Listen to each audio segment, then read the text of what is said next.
I spent 10 hours getting summoned to fight him. Or, well, them. But mainly just Radahn. There were many trials, and even more incompetent hosts. Some couldn't take it, but I managed to persevere through it all, up until the very end. So here are the results for my 10-hour journey. I was summoned 83 times. The host died in Phase 1 23 times. The host died in Phase 2 39 times. I died 16 times. And we managed to slay 4 gods. Hello, future chickens here. Radahn got nerfed. Unluckily for me, I recorded all the gameplay for this video the week before this nerf. So everything you're about to see is pre-nerf Radahn. I'll leave a link in the description below detailing all the differences if you're interested. Anyways, back to the video. Now, if you were just here for the results, there they are. They're not pretty, and I blame everybody but myself for that. However, if you were here for the journey I went on, things are just beginning. The observant of you might have noticed 3 things. Number 1, my character is bouncing up and down. I can't explain that, and we're going to ignore it. Number 2, these numbers don't actually add up to 83, which we will get into a little bit later. And number 3, the timer in the bottom right corner here, and this timer represents the first of many trials to come. So, what's the first thing you have to do before you can fight Radahn? That's right, you have to get summoned. Well, unfortunately, that takes a long time, like a surprisingly long time. On average for me, it took about 5 minutes, with the icing on top being that sometimes you get baited, leaving you to scream in agony as you're forced to replace your sign down. Now I can already hear you asking, what can you do while waiting for 5 minutes? Well, I had the same question. Luckily for me, Google recently implemented AI, so I can watch bloodstains,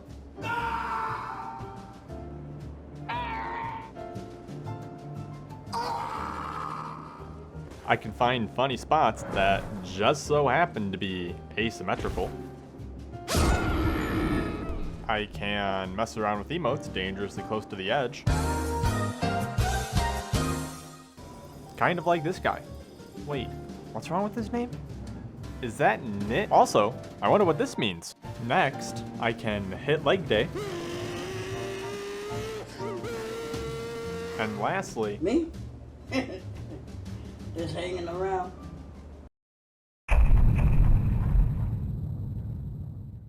Alright, so once you're summoned, there are 2 main things you need to do. The first is a greeting. The host will usually bow or wave, while I personally prefer this. You can also attempt some low-level communication at this point. Like, in this instance, the host uses his very limited communication options to indicate that he requires assistance. Literally anybody with a brain could understand this. But of course, there are people in this world that do not have a brain. So here, the host clearly wants me to pick up this item. He punches me in the back unnecessarily because I instantly understood. I pick it up, he jumps for joy, everyone's happy. Unfortunately, Ronald then arrives. No matter what we did, he could not figure this out. Pointing, kicking, nothing. It takes so long that we actually get invaded and the host just gives up. And these are your teammates for the hardest boss in the game. The second main thing you have to do is, you guessed it, buff. And there are many buffs in this game. Also, as a quick public service announcement, do not buff too close to the fog wall, otherwise this will happen. Also, watch out for horribly placed messages. Do you remember that summoning mismatch from earlier? These numbers don't actually add up to 83, which we will get into a little bit later. Well, that later is now. I got summoned, and the host was nowhere to be seen. Kinda weird.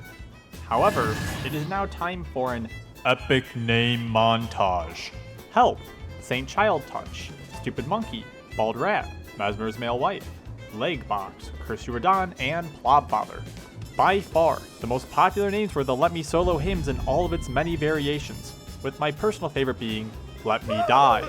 There were also quite a few cosplayers, like dragooning Stan here, but please bear in mind that if they're cosplaying, it doesn't mean that they're role-playing. Like, for example, he doesn't let me crush his balls with the back of my head. However, our next guy here definitely was role-playing, and bonus points if you can guess his name before it pops up here. This one here is definitely for the body video fans in the chat, while this next one is definitely the most powerful, and I don't mean as an enemy. Everyone knows that once you defeat an invader, you can then summon said invader as an ally. And I can't think of anyone else that I would rather fight with than the man on the box art himself, John Elden. Just kidding. I'm actually going to be working with Sigma here, and oh, wow.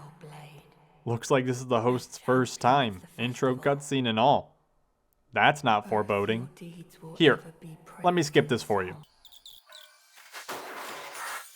Alright, let's do this thing. And he's already dead. Well, fortunately, the host doesn't normally get teleported in the beginning here, so I'm certain this won't be an issue in the future. Anyways, this is Radahn.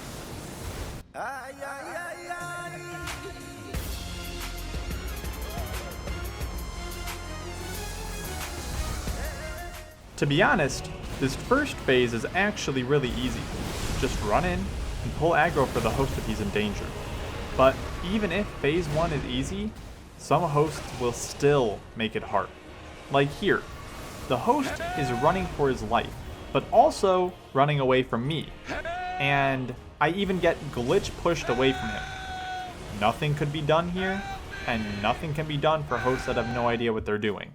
Speaking of, they usually die within the first minute, with it sometimes even being 20 seconds. Which is bittersweet, since you don't have to deal with them for long, but you have to wait to be summoned again. That's a lot of damage! Now this was the exact moment at about 7 hours in that I realized something extremely important.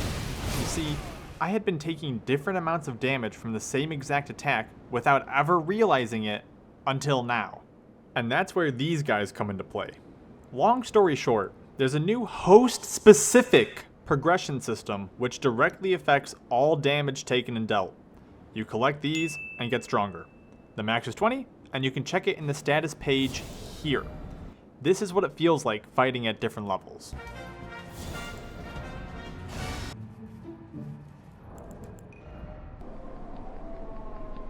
Wait a minute!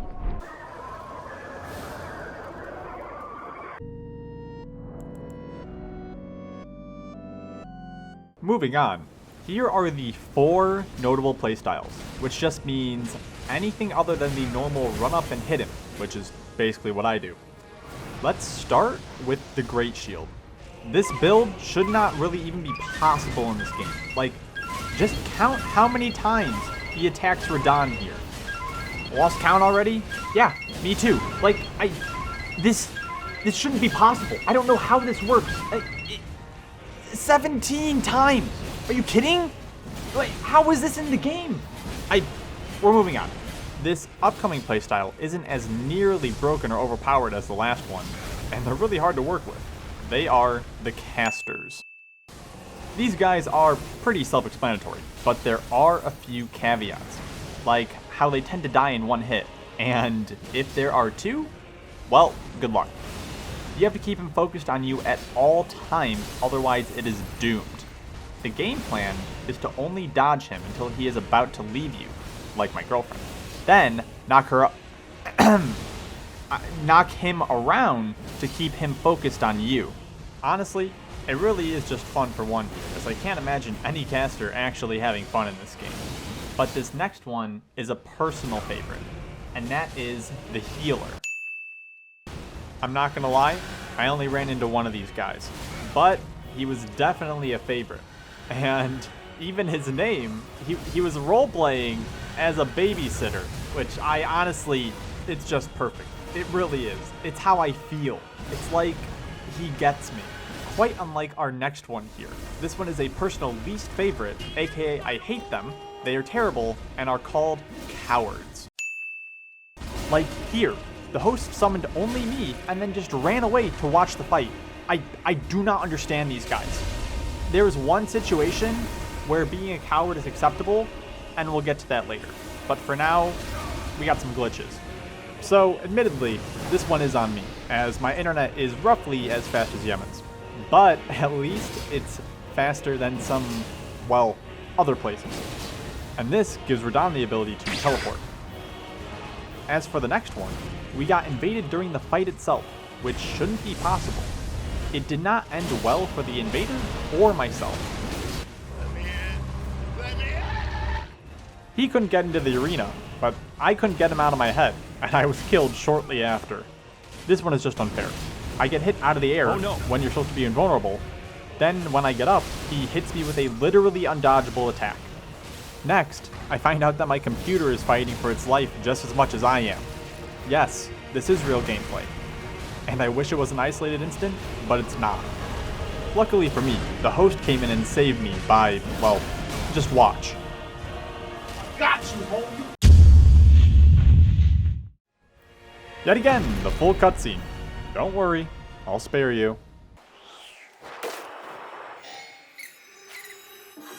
Wait, go back. The developers just can't help themselves, can they? Well, it appears as though when Radahn reaches 65% of his HP, he enters a cutscene and teleports the host all the way over there. This isn't going to be an issue at all. Yeah, that was sarcasm.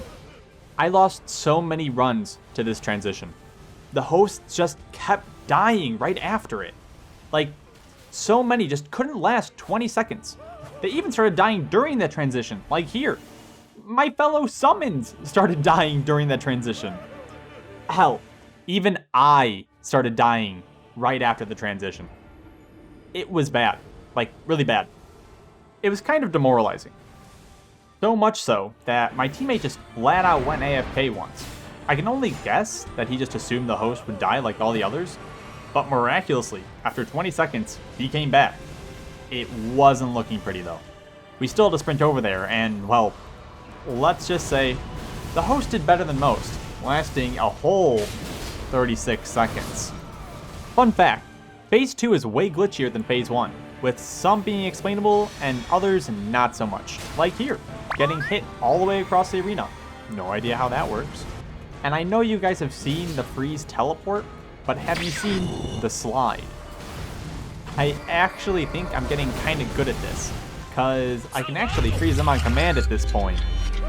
Bet they feel really stupid over there, just a lowly tarnished, freezing them in their tracks. They have to feel really dumb off of that. Right, let me just yell at them one more time. Wait, I can't move! This next one isn't exactly a glitch, but just how BS this fight can be. I'm all out of heals and teetering on the brink of death, but he's also almost dead. So, if the host and I can just manage to coordinate our efforts, I'm sure we can do this. Psych! Well, I'm certain the host can finish him off on his own, but oh. Here's another fun fact. If you want to dodge Radahn's dash move, just run around him in a circle.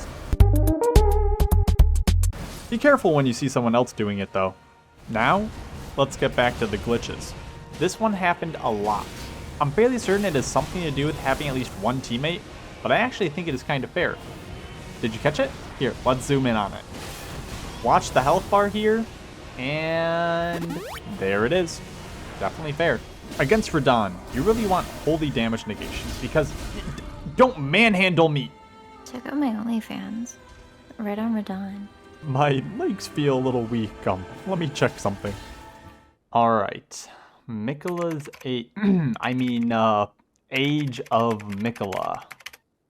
Body of a minor, but technically legal. Looking for something more specific. Mikola looks like an 8-year-old, despite being several million years old. That's perfect for YouTube. One issue that arose from this is that, from this point onwards, I started getting jealous. So when Saint Child Touch is getting touched by a child, my fellow summon and I make sure to voice our complaints. To make matters worse, Radahn just decides to run away with Mikola, leaving us tarnished, essentially maidenless. Oh wait, I think he's coming back to offer an occult... double kill. Yeah, so this is Radahn's grand finale super attack. Luckily, he only does it once, but once is usually enough to kill at least one person. In the beginning, I really had no idea what to do whenever it came up. I'd normally just stand there and take it, typically dying in the process. By the way, the damage varies depending on whether it hits you multiple times or not, just like here. I eventually developed a tried and true strategy of every man for themselves and running for my life while the others did the same in different directions. This way, only one of us would get hit, and in this instance, it was the host. He didn't die though, so that's good. In my opinion, it really is just down to luck on whether you get chose or not. There is probably an actual method to dodge it, but I'm content surviving about 1/3 of the time. Walked right into that ambush, same as us. I do actually think it looks really cool, just, when it's not killing me. Help me! Help me! Here is a clear demonstration of the damage. My full health bar, and then some, even though my build is focused on tank. Let's check on how the different playstyles are faring. It appears as though the healer here is healing a corpse. Very nice. The casters are continuing to play an entirely different game of point and click, minus the point, since you can just lock on.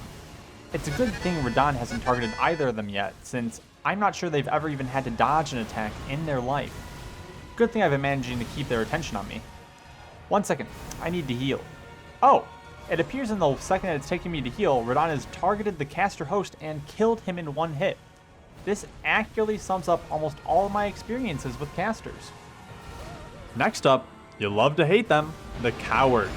This host ran away right after the transition to phase 2 and waited about 45 seconds for my fellow summon and I to die, before finally being forced to fight as well.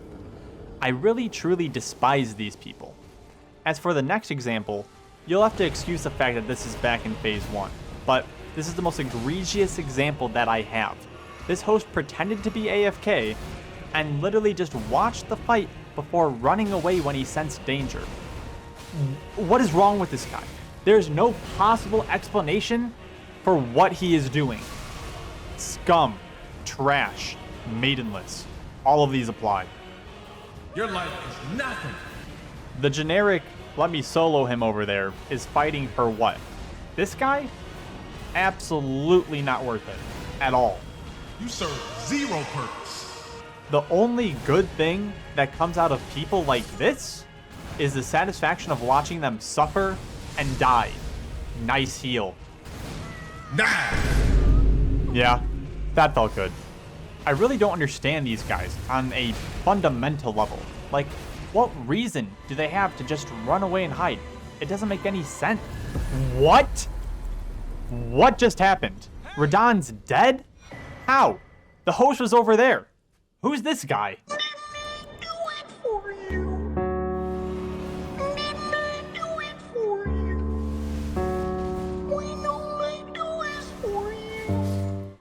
So, the only time where cowardice is acceptable is when the host runs out of heals. And I must apologize, I've been hiding the true protagonist of this story the whole time. And it is the Great Shielders. Two of them in particular, June, but also, more importantly, a random tarnish named Della. He was unstoppable, unbeatable. He was the opposite of maidenless. He was maiden more. He could not be killed. His great shield could not be broken. His ability to use the guard button, impeccable. His pokes, immaculate. This is the story of Della's journey to the 100% win rate. Actually, you know what? I want to be the main character again. Wait, none of this looks right. 5%? Never mind, he can have it. I got summoned with Della twice, back to back, and miraculously, we won both times. He just did his normal great shield thing, and Radahn couldn't handle it. And, well, the host didn't die, so they did a good job too, I suppose. Can you tell which one was first and which one was second? Because I can't. And with our job done, we vanished never to see each other again. We've already seen the two on the left, so we can just get rid of them. By the way, the 0.5 just means that they didn't do the playstyle the whole time. Let's start with the healer. It really wasn't that interesting. It was just one of Della's runs where the host just kind of decided to throw these little heal miracles that I didn't know existed, and they only did it a couple times. But the caster win was the most insane fight I ever had. The host was a normal caster, while my fellow summon was a hybrid melee caster. It was kind of my job to keep Radahn focused on me, but it wasn't as bad as the usual double full-time caster team. Why are you running? Why are you running? There were a bunch of super tense moments, like when I saved my teammate with a stagger, just barely. Funnily enough, I personally only managed to critical hit Radahn like this twice in the whole 10 hours. Right at the end, Radahn sensed my weakness and sniped me. Or was that Mikola? I thought all hope was lost, as the host got pulled in, but he survives and gets knocked away long enough for Looney Louise to come in and avoid the thirst trap, finally finishing Radahn. Well, that's pretty much it. Here's my build for most of the 10 hours, and here are the buffs that I used. Getting a massive 70% physical damage negation and 86% holy damage negation. To be honest, I did all this as practice for soloing Radahn myself, so if you'll excuse me. Oh my god. I'm actually gonna need more practice. Thanks for watching. I'd like to give a special thanks to Mikola, as I couldn't have done it without him or them. You can support the Demigod at their OnlyFans on screen here. I'd also like to give a special thanks to my patrons, where you can vote on what game and challenge I do next, either as a free or paid member. Couldn't have done this without you. There are a bunch of things I couldn't include, like how I actually was summoned for 5 hours before having the idea to start recording because so many crazy things happened. The pinnacle of which being Radahn somehow cloning himself in Phase 2, and you can guess how that went. Anyways, I'll leave you with this name. Leave a comment below as to what you think it could be, as I can't figure it out.